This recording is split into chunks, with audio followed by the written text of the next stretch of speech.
Hi, I am Christina and I am 24 years old. Being immunocompromised during a global pandemic is pretty terrifying. Your cold could be my 2-month hospital stay. In fact, I had to leave school like halfway through 10th grade because my body just couldn't even deal with being around that many people. Who the heck gets chickenpox twice? I was vaccinated. Those of us in this community, we're kind of used to living like this, but now the entire world is self-isolating, which they're not very good at. I see people posting like pictures and videos like quarantine day 4 and they're already going insane, and I'm like, I'm on day 600. Welcome to my life. I rely on people like you. Every decision that you guys make affects people like me. And that is really not a comfort for a control freak with trust issues. So don't be stupid. If you think you are invincible, that's all great and fine. But what about your little sister or your grandmother?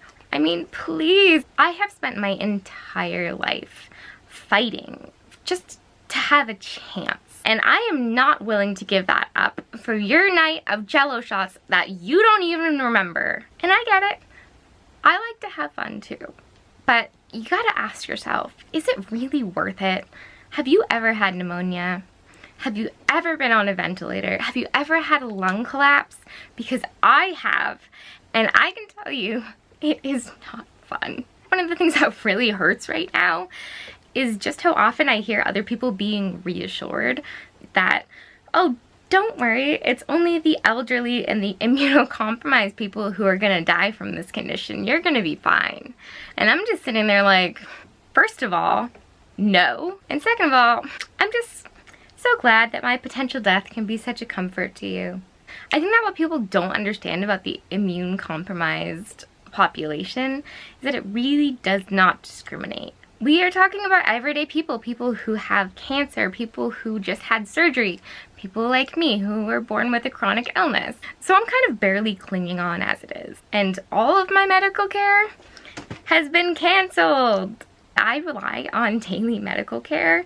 I actually have a feeding tube, and I also have an IV port here in my chest. This baby pumps fluid directly into my heart. These are things that need to be monitored really carefully. They take a lot of maintenance, and it's really, really dangerous if things are done improperly or if you do not have the correct supplies. Resources were already stretched quite thin. Things are getting really bad for us now. People with chronic illnesses have almost completely fallen through the cracks with their care. We have been deemed low priority.